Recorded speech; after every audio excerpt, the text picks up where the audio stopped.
আজকে যেরকম নির্যাতিত, কালকে আরো বেশি নির্যাতিত হতে থাকবে যদি আমরা ইউটার্ন না নিলাম।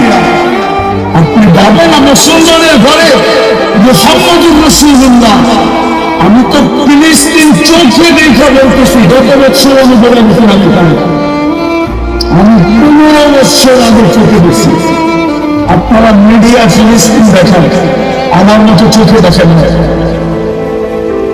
ফিলিস্তিনের কোনো পরিবারে যেখানে আমার পায়ের ছাপনা আছে, আমি চিনি ইব্রাহিম আলাইহিস সালাম কোথায় ঘুমাইতেছে, আমি চিনি ঈসা আলাইহিস সালাম কোথায় শুয়ে আছে, আমি চিনি 70 জন নবীর কবর কোথায় চিহ্নিত আছে, আমি চিনি 45,000 সাহাবা কোথায় শুয়ে আছে, আমি চিনি বাইতুল মুকাদ্দাস যেখানে 100 লক্ষ নবীদের সম্মিলন হয়েছে সশরীরে, যেখানে মুহাম্মদুর রাসূলুল্লাহ ইমামতি করতেন,